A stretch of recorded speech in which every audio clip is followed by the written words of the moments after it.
Hank the Cowdog, It's a Dog's Life. Written and narrated by John R. Erickson, illustrated by Gerald L. Holmes. Chapter 3, Playing for Big Stakes. Why would anyone put a cactus plant right under a window? In fact, why would anyone want a dagem cactus plant in the house? Cactus is a scourge. Out in the pasture you have to put up with it because it's there. But why would anyone dig one up and bring it into the house? I can guarantee that no dog would do such a silly thing. As you might have guessed by now, Sally Mae had parked a cactus plant right under the window. I saw it as I cleared the windowsill, tried to alter course in mid-air, but by then it was too late. Hit right in the middle of the sucker and fellers, it hurt. And I squalled. Drover must have heard me. Oh my gosh, what is it, Hank? Mayday, mayday, help, run, they're after us, Hank. I'll meet you at the machine shed. He was halfway across the yard and taking aim for the machine shed when I called him back. Get yourself back here and stand your ground. He came back. Okay, Hank, but I thought. You thought you'd save your own skin and leave me in here without a guard, is what you thought. That's very close to treason, Drover. Don't let it happen again.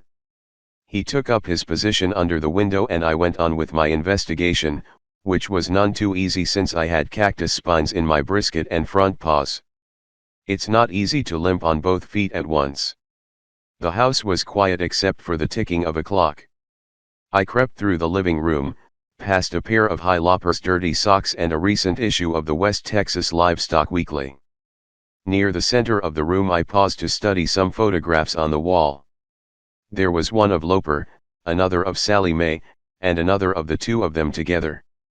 Why do humans always grin in their photographs? I moved on, stuck my head into the bedroom, checked it out. Sally Mae had made the bed before she left in such a rush. That's the kind of important clue you look for. The trouble with clues is that you have to figure out what they mean. For instance, 1. Sally Mae had made her bed because she knew the end of the world was coming and she didn't want the world to end with her bed unmade. 2. She had made her bed because she thought the world wasn't coming to an end. If she'd thought the end of the world was coming, she wouldn't have cared what her bed looked like. 3. She made her bed every day regardless of what the rest of the world was doing. So there you are, a little insight into the kind of heavy analysis that goes into an investigation.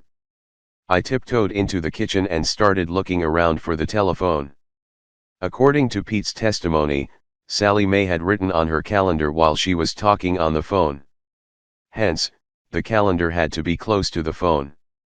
I was studying the layout of the room, when, all at once, I caught an unusual scent. I had a hunch that it needed checking out. It just might prove to be the missing piece of the puzzle. I sniffed the air until I got my parameters and followed the scent through a door and out to the utility room. The scent grew stronger. I knew I was getting close. This was no ordinary scent. In my many years of security work, I had never encountered a smell quite like this one. I went to the center of the room and took another reading. With no conscious effort on my part, my nose turned 15 degrees to the left and stopped, then lowered 7 degrees and stopped. You might say that my nose had traced out invisible crosshairs and had found the target. I felt myself moving, propelled by an unknown and mysterious force. At times like this I become a weapon, an instrument guided by secret powers that are known only to the top echelon of cowdogs. Experts have estimated that there are only 3 cowdogs in the entire world who have this kind of ability, and I guess I don't need to point out that I'm one of them. It's a real honor to be listed in the top 3, but as I've said many times before, greatness without grace is mere vanity, so a guy needs to work on his humility even though he's been listed in the top 3. I crept forward. The scent grew stronger. It was indeed a remarkable smell. It wasn't a skunk, it wasn't a badger, it wasn't a coyote, it wasn't a coon. But I had a suspicion that it belonged to an animal of some kind, perhaps a species I had never encountered before. And whatever it was it had powerful musk glands. Up ahead, I saw two objects in a corner behind the back door. The room was dark and I was relying pretty much on instruments, you might say, which means that I couldn't see very well. But as I drew closer I began to get visual readings. These creatures were built in the shape of an L, a strange configuration to say the least. They had leathery skin and no hair. And unless my eyes deceived me, they had no legs. How they managed to walk with no legs I didn't know, but then it wasn't my job at that point to explain such things. But here's the real shocker, and you might want to get a good grip on your chair. They were headless. Yes sir, no heads, just long necks. I had no way of knowing whether they were hostile or friendly, and in my business a guy learns not to take chances. We usually attack and ask questions later. I mean, you can always apologize if you've erred on the side of toughness, whereas a mistake in the other direction can lead to grave consequences, and I mean grave as in shallow grave or unmarked grave. 3 feet away from the enemy I stopped and took a final reading. The scent was very strong. It smelled bad. You might even say it was a stink. The creatures hadn't moved. They were just huddled there in the shadows, staring at me. I stared back. Never let an enemy stare you down. Show the slightest bit of weakness or indecision in your eyes and they'll get you. It was time to attack.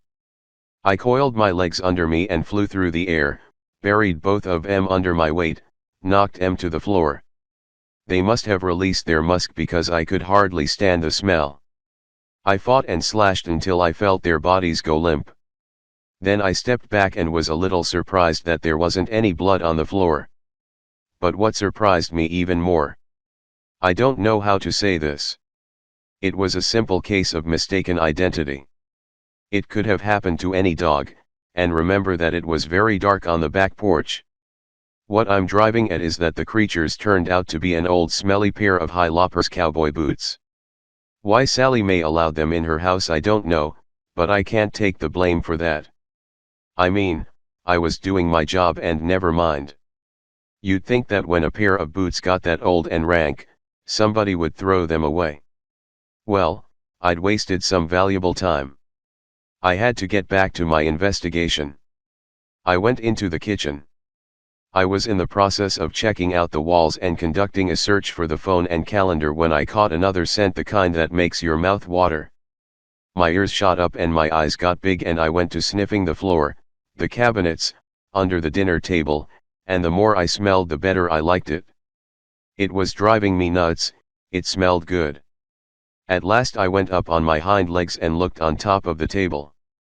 And there they were, 3 of the biggest, thickest, juiciest, most bodacious delicious looking T-bone steaks I'd ever seen. Sally Mae had put 'em out on the table to thaw. Just then I heard Drover. "Hank, is anything wrong? Hurry up, I'm getting scared." I went through the house and stuck my head out the window. "Relax, son, everything's going according to plan. I'm still conducting my investigation, but it turns out that we're playing for bigger stakes than I thought. It'll take me another 10 minutes to get all the data, digested. Is the world going to end tomorrow? I'm still working on that, Drover. Just be patient. Stay at your post and keep a sharp lookout." I left him and returned to the kitchen. I wasn't sure I could eat 3 whole steaks at one sitting. I mean, when a guy eats nothing but co-op dog food for years and years, his stomach shrinks. But I'm no quitter. I went up on my hind legs and started chewing on the first steak. It was half frozen and not the easiest thing to chew, but I seemed to thrive on adversity. While I was chewing on it, the plate fell off the table. It hit the floor and busted into a dozen pieces, and blood splattered all over the place. That was okay. Before Sally Mae came back, I'd have the floor shined up and she'd never be any the wiser. You know, when a guy's been on co-op dog food most of his life, he can sort of lose his head over a T-bone steak. That first steak was outstanding. I was chewing up the last bite, had my mouth plumb full of beef, when Drover sounded the alarm. Hank. Mayday. Mayday. Sally Mae turned at the mailbox and she's heading this way. Oh my gosh, do something, Hank. Had to swallow that bite before I could answer, danged near strangled myself as it was so big. I'll be right with you, Drover. Let me get a few more details under my belt and I'll be done. I tore into the next steak. I had the time element figured down to the last second. Sally Mae would pull up to the back door. When I heard the car door slam, I'd run to the front of the house, dive through the window, and disappear into the sunset, so to speak. I wasn't about to leave those steaks unattended. I chewed and I chewed and I swallowed and I chewed some more. Ever eat a half-frozen steak? It ain't as easy as you might suppose. It sure's make your tongue cold. Hank, mayday, mayday. I'm leaving. I got the last bite swallowed, right on schedule. I spotted the calendar on the wall and jumped up so I could read what Sally Mae had written on it. In the square for Monday she had written, Beauty Shop, 10:00. Aha! That's why she had gone to town in such a rush. But the next square, the one for Tuesday, was the one that held the ultimate secret. I started reading, end of the. I heard the front door open. Huh. Sally Mae always went to the back door. She never used the front door. But she was sure as thunder using the front door this time and I was by George trapped.